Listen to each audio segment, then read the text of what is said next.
पुष्प।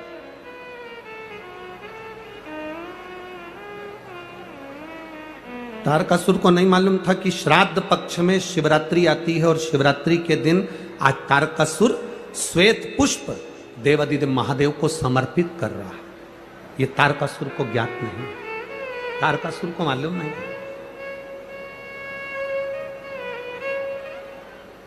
पहले तो लोग केवल एक शिवरात्रि को जानते थे भाई, बोलो सही है कि गलत? केवल एक शिवरात्रि माघ महीने की जानते थे कि महाशिवरात्रि होती है।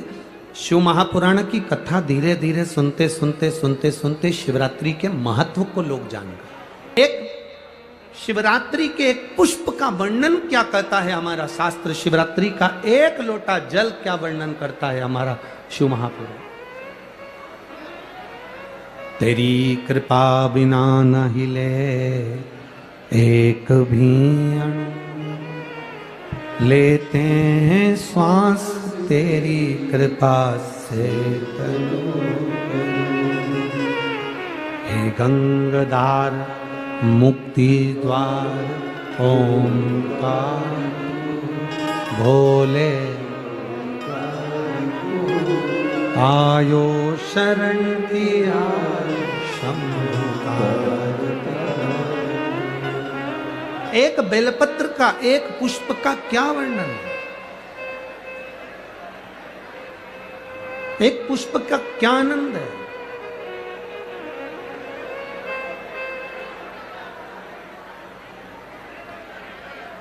एक पुष्प का क्या रस तत्व है? शिव महापुराण की कथा वर्णन करती है।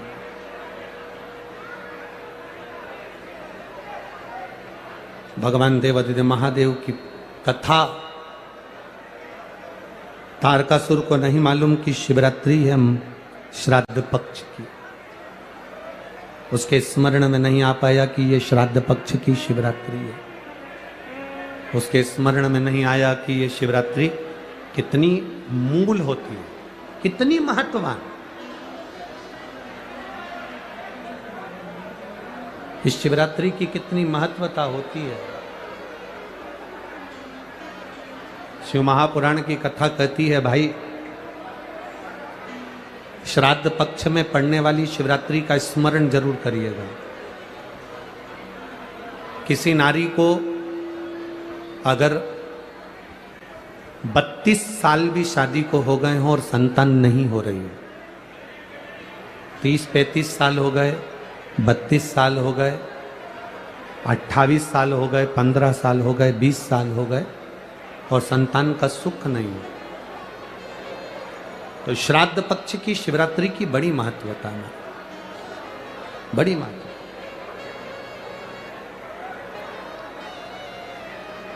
तो शिवरात्रि का बड़ा महत्व है।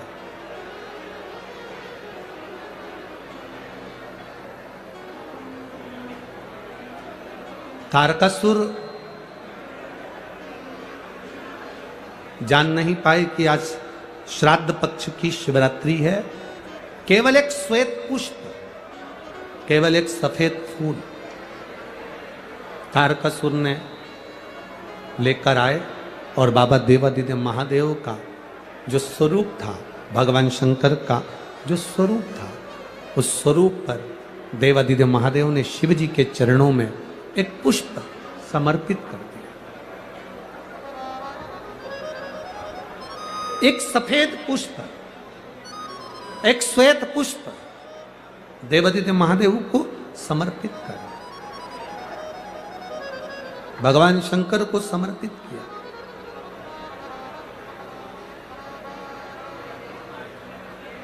उसका फल क्या हुआ? आप लोग भी निवेदन है, प्रयास श्राद्ध पक्ष की शिवरात्रि कब की है? जितने लोग आस्था चैनल पर सुन रहे हैं, जितने लोग फेसबुक यूट्यूब पर सुन रहे हैं, जितने लोग इस कथा पंडाल में जो दिल लगाकर और ध्यान लगाकर सुन रहे हैं, आप लोगों से निवेदन, प्रयास करना, एक सफेद पुष्प, एक श्वेत पुष्प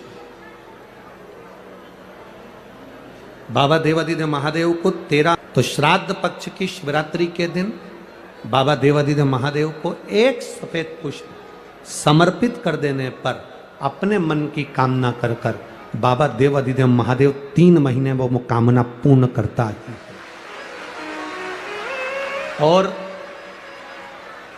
जिसके यहां पर विद्वत जन ब्राह्मण जन ने कहा हो कि पितृदोष ज्यादा है या घर में शुभ कार्य नहीं हो रहा या तकलीफें ज्यादा हो रही हैं, कोई बड़ी बीमारी ने अगर घेर लिया है, कोई बड़ी तकलीफ सामने आ गई हो, तो उनको भी निवेदन करूंगा कि प्रयास करना कि एक सफेद पुष्प अपने हाथ से बाबा देवाधिदेव महादेव को समर्पित करना। उसके बाद तुम्हें जो बड़ी बीमारी है उसकी जब शिवरात्रि पर आप समर्पित कर दो, 1 महीना पूर्ण हो जाए, अगले महीने की शिवरात्रि आए, श्राद्ध पक्ष की शिवरात्रि जाएगी, महीने की जब शिवरात्रि आए तो उसके पहले आपकी जो बीमारी है उसकी एक बार जांच कराना। बाबा देवाधिदेव महादेव उस बीमारी को समाप्त जरूर करें। श्वेत पुष्प,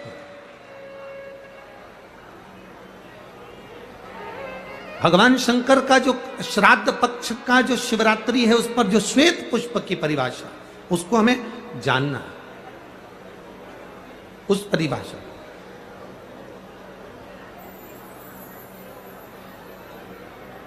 आप लोगों को मालूम होगा कि हनुमान जी पूर्व जन्म में कौन थे? बोलो रे कोटा वाला। हनुमान जी का जो अवतार हुआ राम अवतार के समय पर, त्रेता में जो मेरे राम जी का जो सुंदर अवतार हुआ, तो राम जी के साथ में जो हनुमान जी प्रकट हुए, ये हनुमान जी को पूर्व जन्म में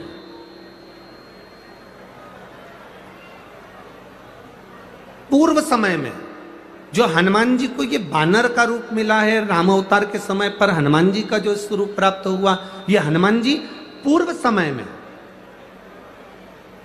किस रूप के अंतर्गत हनुमान जी को ये रूप दिया गया? ये किसका अवतार है? ये किसका स्वरूप है? ये किसका अंश अवतार है? कई लोग कह देते हैं ये शंकर भगवान के अंश स्वरूप हैं, शंकर सुवन केसरी नंदन। परशु महापुराण जिसने दिल से सुनी हो, जिसने पढ़ी हो, जिसने स्मरण किया हो, तो हनुमान जी का जो पूर्व का जो भाव है वो विषकपी अवतार, जो भगवान शंकर और भगवान विष्णु ने एक अवतार लिया था जिसका नाम था विषकपी अवतार। कौन सा अवतार है? विषकपी अवतार, जिसको लोग वृषकपी अवतार भी कहते हैं। कोई उसको विषकपी कहता है, कोई उसको वृषकपी अवतार कहता है।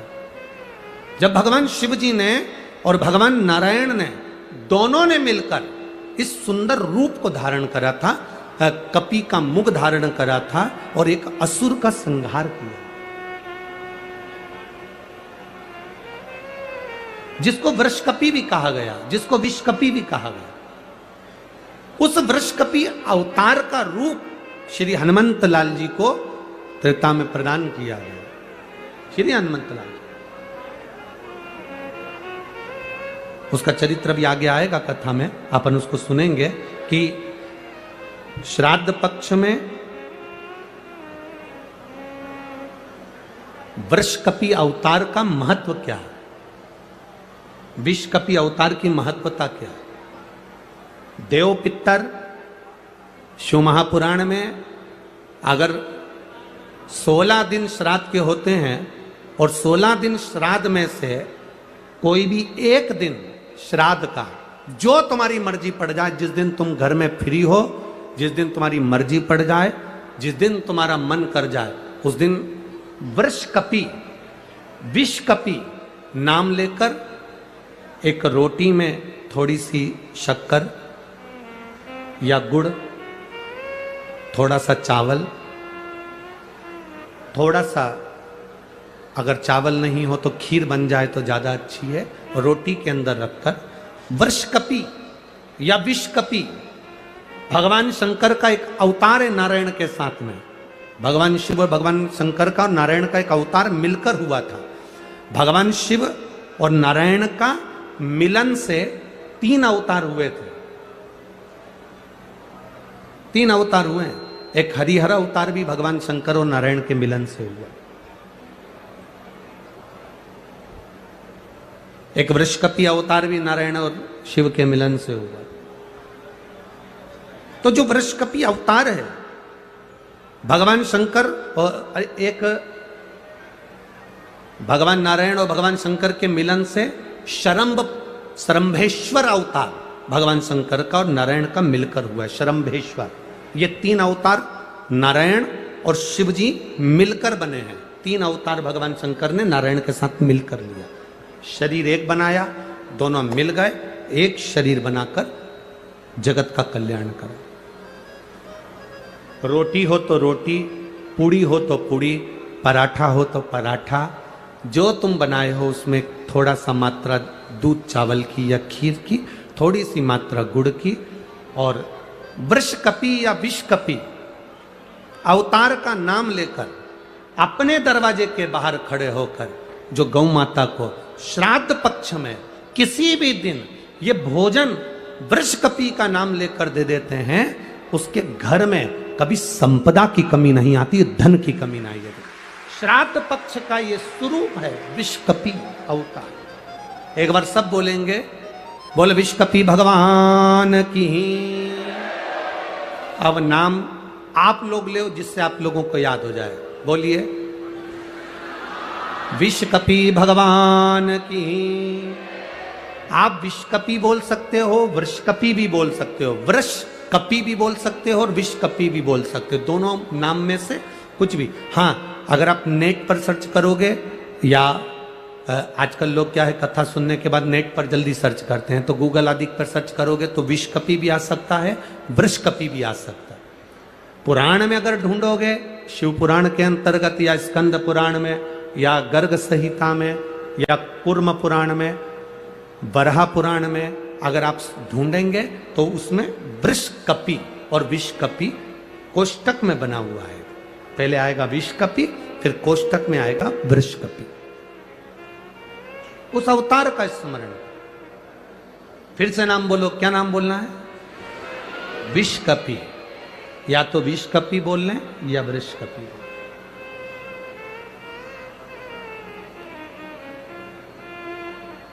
देव पितर कथा का ये सबसे सुंदर संवाद है विषकपि अवतार का। भगवान अब तारकासुर ने विचार करा कि मेरे पिता बजरंगासुर का गति कैसे हो, तो वो एक पुष्प, सफेद पुष्प को तोड़कर, उसको नहीं भान कि आज शिवरात्रि, उसको भान ही नहीं है, उसकी स्मरण में नहीं है कि आज शिवरात्रि।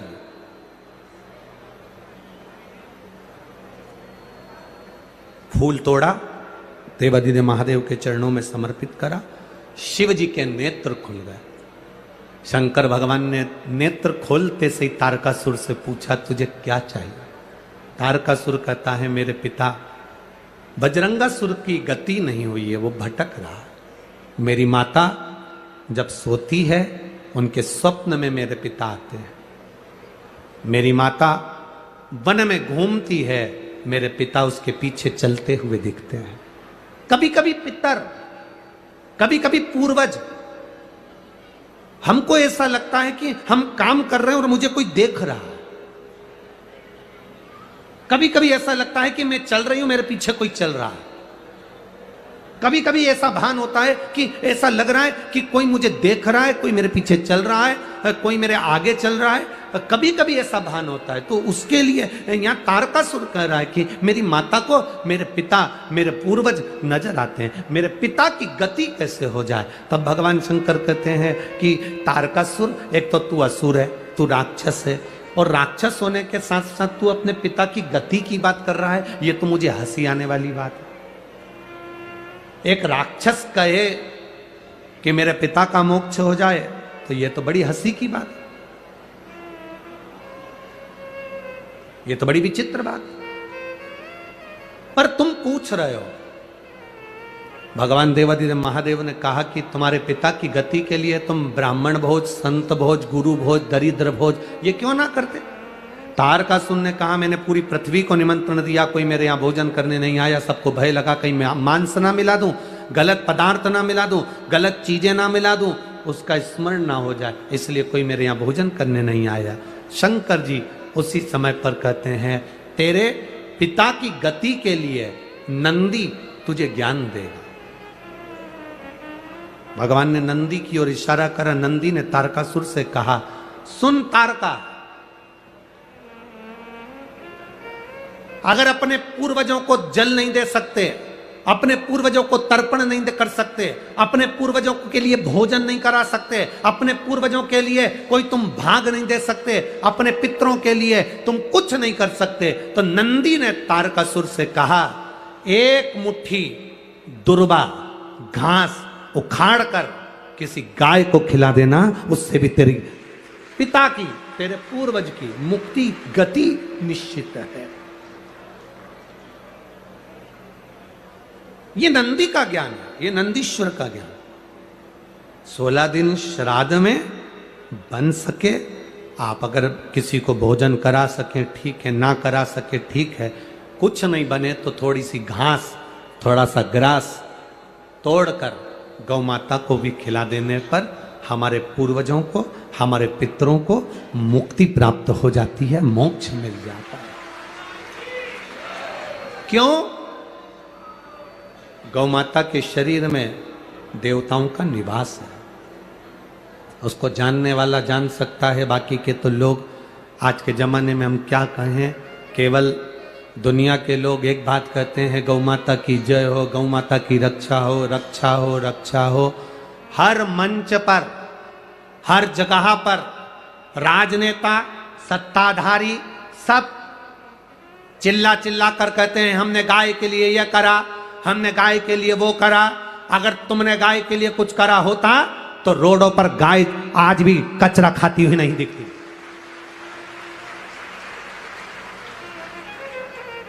आज भी रोड पर गाय कचरा खाते हुए नहीं दिखती। अगर गौ माता की रक्षा के लिए, गौ माता के लिए कुछ किया होता तो यहां सामने नजर आता। बहुत कुछ करती है सरकार, ऐसा नहीं कि गाय माता के लिए नहीं करती, करती है। जाता है, हमने देखा कि उसने सोमवार का व्रत करा तो हमने भी सोमवार का व्रत कर लिया, उसने मंगलवार का व्रत करा तो हमने भी मंगलवार का व्रत कर लिया, उसने बुधवार का व्रत करा तो हमने भी बुधवार का व्रत कर लिया। ना ना, पहले हमारे भीतर हम विश्वास को प्रबल करें, पहले हमारे भीतर हम भरोसे को दृढ़ बनाएं, और जब हमारा भरोसा, जब हमारा विश्वास दृढ़ बन जाएगा, पक्का बन जाएगा, तो एक बार अगर आप पशुपति व्रत कर लोगे तो निश्चित है देवाधिदेव महादेव झोली भर जाए।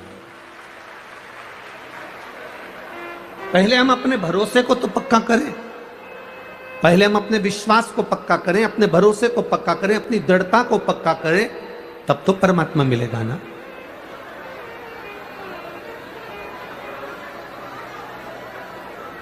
अरे मैंने तेरे ही भरोसे बाबा, तेरे ही भरोसे हवा बिच उड़ती जावांगी, बाबा डोर हथों छड़िया कटी जावांगी, भोले मैं तेरी पदम, शंभू मैं तेरी पदम। आपका विश्वास जितना पक्का हो जाए, जितना दृढ़ बन जाए, उतना दृढ़ बना लो।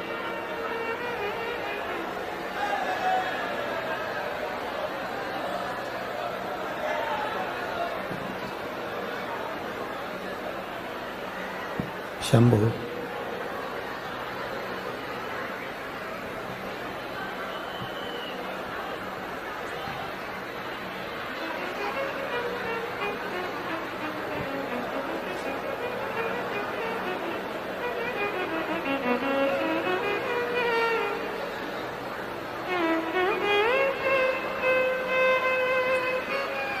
शंभू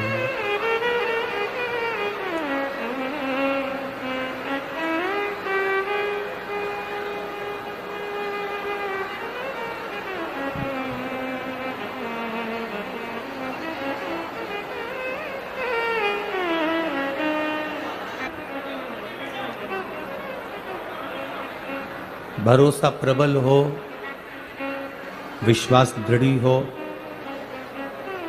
उस विश्वास में आप अगर एक व्रत को भी धारण करोगे तो वो व्रत में सफलता मिलती है। एक व्रत भी अगर आपने धारण करा है तो उसमें आपको सफलता मिलती है। और यदि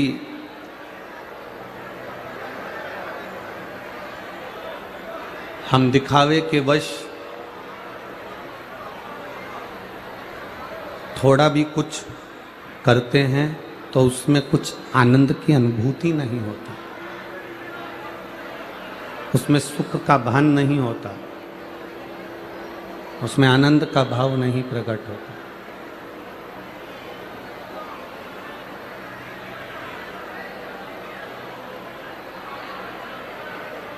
जो शंकर का भक्त होता है, जो शिव का उपासक होता है,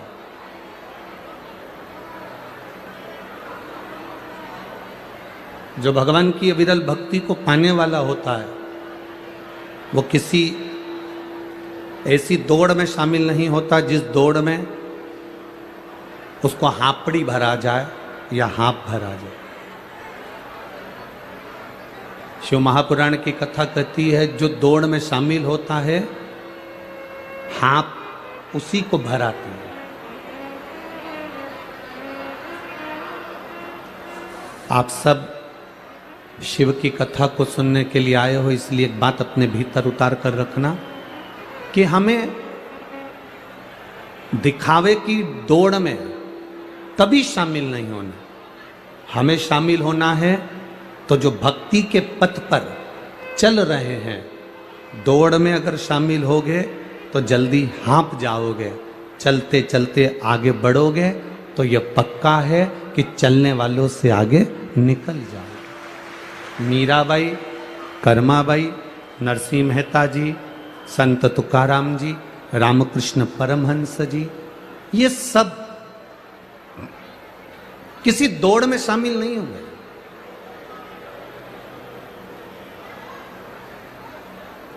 अभी एक नई दौड़ लोगों के बीच में शामिल हो गई, एक नई दौड़ चालू हो गई। कौन सी दौड़ है? तो कहा कि भगवान को मैंने तो 108 लोटा जल चढ़ाया। तो दूसरे व्यक्ति ने सुन लिया कि उसने 108 लोटा चढ़ाया तो मैं 151 लोटा चढ़ाऊंगा। एक नई दौड़ से शामिल हो गई कि उसने 108 लोटा जल चढ़ाया तो मैं 151 चढ़ाऊंगा।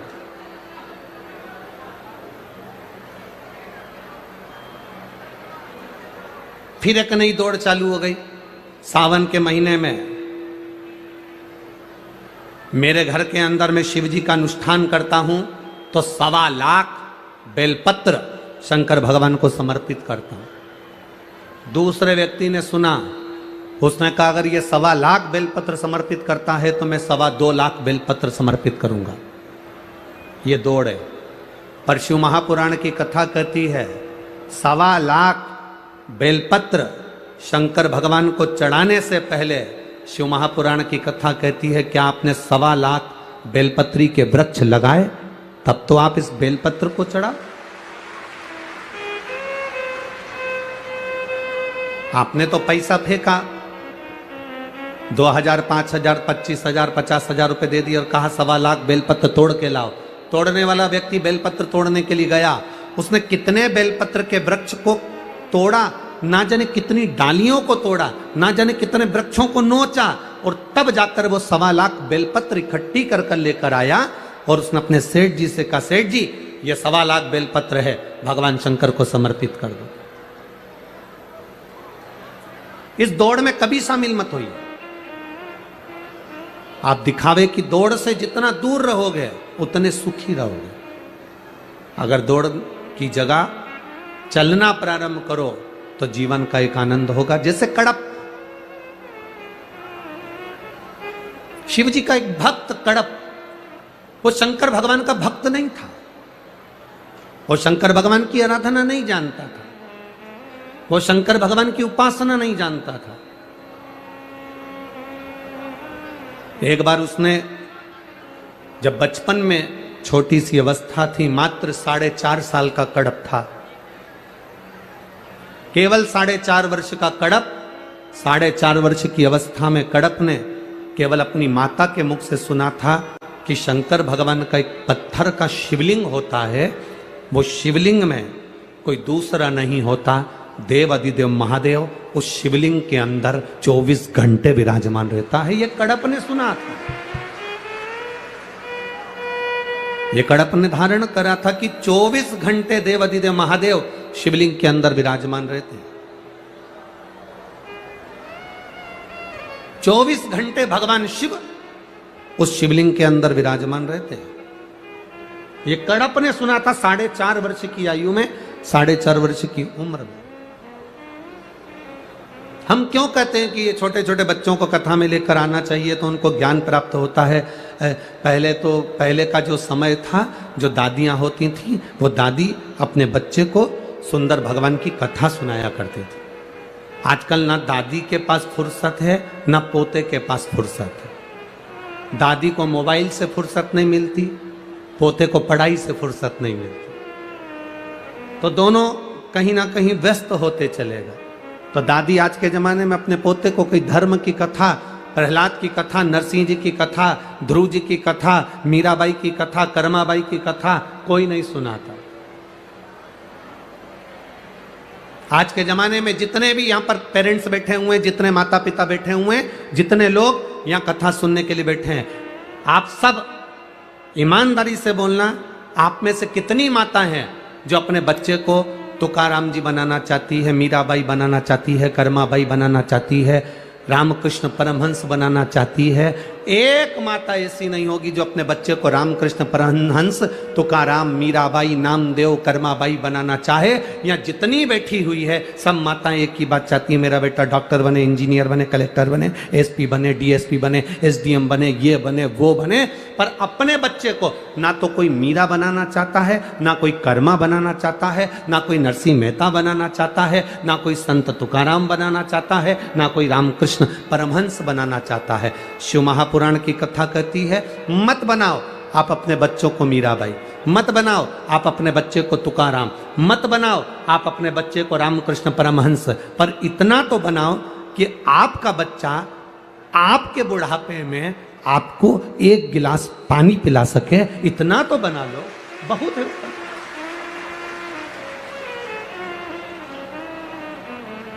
बच्चों को कार देने से पहले संस्कार देने का प्रयास करना।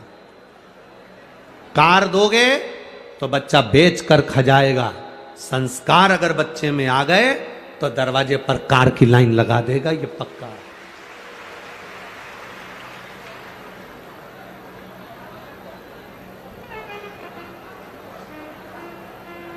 किसी ने थोड़ी सी बुराई करी, किसी ने थोड़ी सी निंदा करी और आप उससे झगड़ा करने चले गए?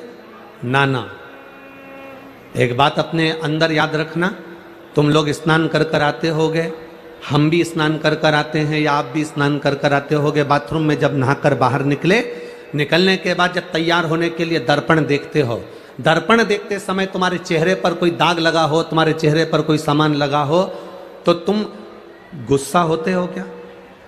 जम के बोलो जरा, होते हो गुस्सा? नहीं। चेहरे पर अगर थोड़ा सा दाग लगा है, चेहरे पर अगर थोड़ी कोई चीज लगी है, दर्पण ने तुमको बता दिया कि चेहरे पर तुम्हारे ये लगा है, तुम गुस्सा नहीं होते बल्कि अपने चेहरे को साफ करते हो। तुम दर्पण नहीं फोड़ते बल्कि अपने चेहरे को साफ करते हो। तुम दर्पण को नहीं तोड़ते बल्कि अपने चेहरे को साफ करते हो। उसी तरह निंदा करने वाला व्यक्ति एक ऐसा होता है जो दर्पण की तरह होता है, हमारी बुराई को हमारे सामने प्रकट करता है। तो हमें क्रोध नहीं आना चाहिए, हमारी निंदा कर कर, हमारी बुराई कर कर वो सम्मुख में प्रकट कर रहा होता है। आप बनाओ अपने बच्चों को, डॉक्टर बनाओ, इंजीनियर बनाओ, सीए बनाओ, कलेक्टर बनाओ, एसपी बनाओ, तुम्हारी मर्जी पड़े जो बनाओ, पर शिव महापुराण की कथा कहती है अपने बच्चे को सर्वप्रथम संस्कारित बनाओ, संस्कारवान। जिस गांव में पानी की कमी होती है वहां की फसल बिगड़ जाती है, और जिस घर में संस्कारों की कमी होती है वहां की नस्ल बिगड़ जाती है।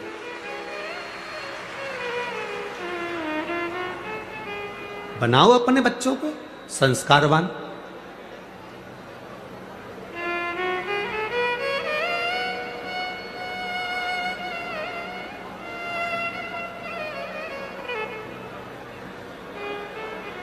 अपने बच्चे को ज्ञान प्रदान करने का प्रयास करें। शिव कथा कर रही है एक विश्वास के साथ, एक भरोसे के साथ, एक दृढ़ता के साथ। जब हम देवादिदेव महादेव के चरणारविंद का रस तत्व ग्रहण करें तो उसका एक आनंद बढ़ जाता है। महाराज भक्ति ऐसी करो, कई लोग कहते हैं भक्ति ऐसी करो, भक्ति ऐसी करो, चार लोग क्या कहेंगे। हम कहते हैं भक्ति कर रहे हो तो चार लोगों के मुख पर मत जाना। भक्ति करो तो ये मत सोचना कि चार लोग क्या कहेंगे। मंदिर जाऊंगी चार लोग क्या कहेंगे, अगर बेलपत्री चढ़ाऊंगी चार लोग क्या कहेंगे, दुर्वा चढ़ाने जाऊंगी चार लोग क्या कहेंगे, अगर हम भगवान शंकर के मंदिर में जाकर चावल के दाने चढ़ाएंगे चार लोग क्या कहेंगे, हम शिव जी के मंदिर में जाकर पशुपति व्रत करेंगे चार लोग क्या कहेंगे। भक्ति ऐसी मत करो कि तुम सोचो कि चार लोग क्या कहेंगे। भक्ति करते समय तुम्हारे भीतर यह होना चाहिए कि चार लोग क्या कहेंगे उससे मतलब नहीं होना चाहिए। भक्ति करते समय तुम्हारे मन में यह होना चाहिए कि मेरा भोले बाबा क्या कहेगा, बस उससे मतलब होना चाहिए।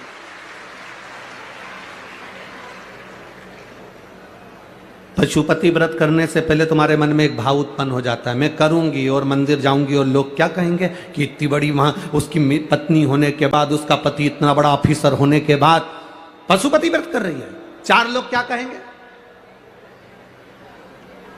अरे ये तो दुनिया के लोगों का काम है कहना। ढोलक बजा बजा कर भजन गाओगे तो भी लोग कहेंगे बताओ ये आ गई सती सावित्री। और अगर तुम मंदिर नहीं गए, भजन नहीं गाया, भगवान की भक्ति नहीं करी तो लोग कह देंगे बताओ ये आ गई अप टू डेट मैडम, ये किसी काम की नहीं। अब बताओ भजन करोगे तो लोग ताना देंगे, नहीं करोगे तो लोग ताना देंगे। तो हमें ये नहीं सोचना कि हम व्रत करेंगे तो चार लोग क्या कहेंगे, पशुपति व्रत करेंगे तो चार लोग क्या कहेंगे, मंदिर जाऊंगी लोटा भर के घर से जल भरकर मंदिर जाऊंगी तो चार लोग क्या कहेंगे। कई पुरुष लोग ऐसे हैं जो अपनी पत्नी से कह देते हैं मैं जाऊंगा तो दोस्त लोग हंसेंगे, दुनिया के लोग क्या कहेंगे, मोहल्ले के लोग क्या कहेंगे। अब ईमानदारी से बोलो क्या मोहल्ले के लोग तुम्हें खाने को दे रहा है? बोलो री कोटा की जी जी, मोहल्ले के लोग खाने को दे रहे हैं? पड़ोसी तुम्हारे यहाँ फ्रिज ला के दे रहा है? पड़ोसी या रिश्तेदार तुम्हारे यहाँ एसी लगवा रहे हैं? अगर कोटा में लगवा देते हो तो बात दूसरी है। हमारे यहाँ सीहोर में तो कोई नहीं लगवाता। पड़ोसी ना खाने को दे रहा है, रिश्तेदार ना तुम्हारे यहाँ कूलर ला कर दे रहा है, रिश्तेदार ना तुम्हारे घर में एसी लगवा रहे हैं, ना तुम्हारा बिजली का बिल का खर्चा उठा रहा है, ना तुम्हारे पानी का खर्चा उठा रहा है, ना तुम्हारी पढ़ाई का खर्चा उठा रहा है। फिर हम क्यों सोचें कि हमारे भजन करने से, शंकर जी को जल चढ़ाने से, शिव जी के मंदिर जाने से, शंकर का गुणगान करने से, शिव महापुराण सुनने से चार लोग क्या कहेंगे। हमें यह सोचना है कि मेरा भोले बाबा क्या कहेगा। उसकी भक्ति का धारण करें, हम उसके भजन को धारण करें, हम उसके स्मरण को धारण करें, हम उसकी भक्ति को अपने भीतर उतारें, हम उसके भजन को अपने भीतर उतारें। अरे भाई जब तारकासुर की माता ने, कल की कथा में था वारंगी, तारकासुर की माता वारंगी ने जब वारंगी ने अपने बेटे से कहा कि ऋषिवर बोले हैं, गुरुवर बोले हैं कि ब्राह्मण को भोजन कराना है, पिता के निमित्तात्र कराना है, वज्रंगासुर के अनुसार उसकी मुक्ति के लिए, उसकी गति के लिए हमें ब्राह्मण का भोजन कराना है। तो तारकासुर कहते हैं मां कौन ब्राह्मण हमारे यहां भोजन करने के लिए आए?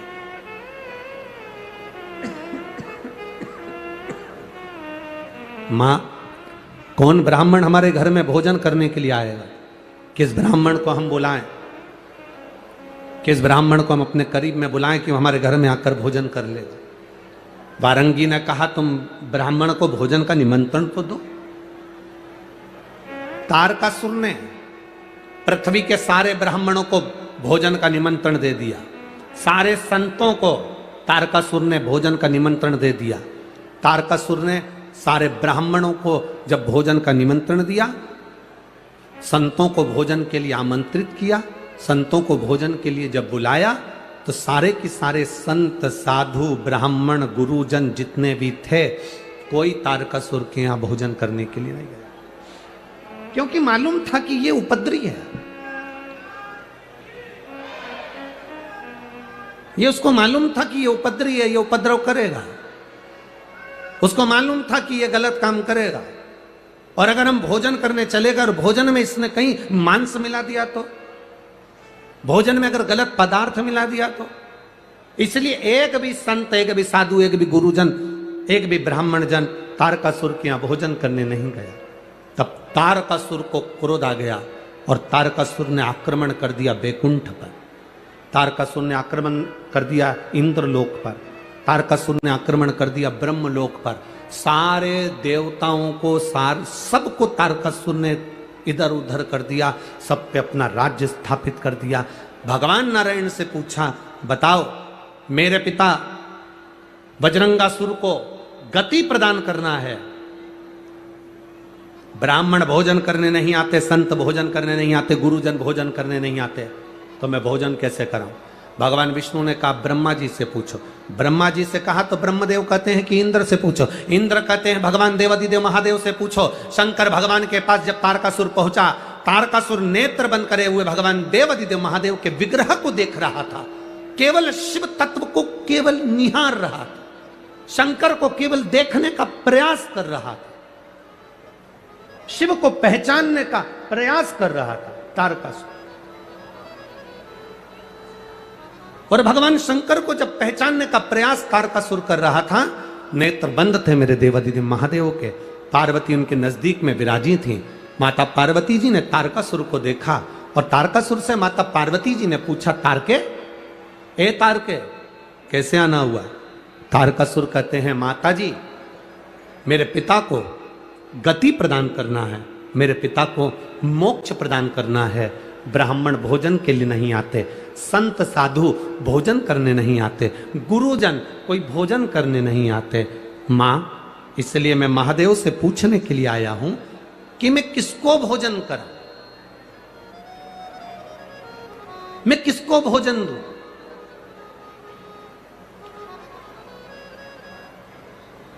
मैं किसको गति प्रदान करूं? पार्वती मैया मौन, चुप हो, एकदम मौन। और माता पार्वती जब मौन हुई, तारकासुर ने विचार करा, मैं महादेव जब तक नेत्र नहीं खोलते तब तक मैं उनकी आराधना करूं। शिव नाम का जाप तारकासुर ने किया। तारकासुर ने जब शिव नाम का जाप करना प्रारंभ करा, भगवान शंकर को रिझाना प्रारंभ करा, भगवान देवादिदेव महादेव राजी नहीं हुए, पर ऊपर से पैसा चलते चलते चलते चलते नीचे तक आता है, नीचे भी और नीचे आता है और नीचे आता है। जो धन गौ माता में लगने वाला होता है वो दुनिया के लोग पहले हजम कर जाते हैं और गौ माता फिर भूख से बिलबिलाती रहती है।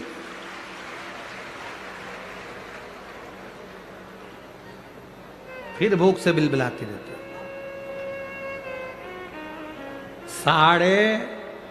12.5 लाख कत्ल खाने ब्रेसिंग मशीन के हो गए हैं, जो भारत की भूमि पर कलंक की तरह है। 12.5 लाख कत्ल खाने ब्रेसिंग मशीन के हो गए। ब्रेसिंग मशीन के कत्ल खाने कैसे? गाय को मशीन में पहले 15 दिन तक गाय को भूखा रखा जाता है। कारण गाय के सफेद मांस को लाल बनाना है, क्योंकि लाल मांस की कीमत विदेशों में ज्यादा मिलती है, इसलिए ब्रेसिंग मशीनें बनाई गई। गाय को 15 दिन भूखा रखना, भूखा रखने के बाद गाय के पांव को मशीन में जकड़कर उल्टा लटकाना, फिर पानी का प्रेशर गाय के मुख पर मारना और गाय के मुख पर प्रेशर देकर गाय की श्वास को, रक्त को उसके मांस में मिला देना। जब 8 दिन तक गाय के मुंह पर प्रेशर मारा जाता है, तब तब गाय की श्वास और रक्त उसके मांस में मिल जाता है, तब गाय को फिर उल्टा लटका कर काट दिया जाता है और उसके मांस को डब्बों में भरकर बेच दिया जाता है, जिससे मांस लाल हो जाए। गाय ब्रेसिंग मशीन में काट काट कर लोग उसको लाल मांस बनाकर बेच रहे हैं, और दुनिया के लोग कहते हैं गौ माता की जय हो, धर्म की जय हो। एक गाय भी अगर तुम्हारे शहर की, तुम्हारे क्षेत्र की, तुम्हारी कॉलोनी की, तुम्हारी सोसाइटी की, तुम्हारे मोहल्ले की, तुम्हारे गांव की, तुम्हारे प्रदेश की, तुम्हारे नगर की, तुम्हारे देश की एक गाय भी अगर कटती है तो इस राष्ट्र को भुगतना पड़ता है। ये उपद्रव, कहीं केदारनाथ जी में त्रासदी मच रही, कहीं भूकंप आ रहा, कहीं बाढ़ आ रही, कहीं बीमारी आ रही, कहीं कोरोना आ रहा, कहां से आ रहा? क्योंकि तुम गौ माता की रक्षा नहीं कर पा रहे। इतने बड़े बड़े मंच मिलते हैं, लोग चिल्ला चिल्ला कर कहते हैं होता जाता कुछ नहीं है, होता जाता कुछ नहीं है। थोड़े दिन तक चिल्लाते हैं, ठंडे पड़ जाते हैं, सब अपने अपने घर जाके सो जाते हैं, और लोग चिल्लाते रहते हैं गौ माता की जय हो, धर्म की, अधर्म का प्राणियों में एक भीड़ लेते हैं श्वास तेरी कृपा से।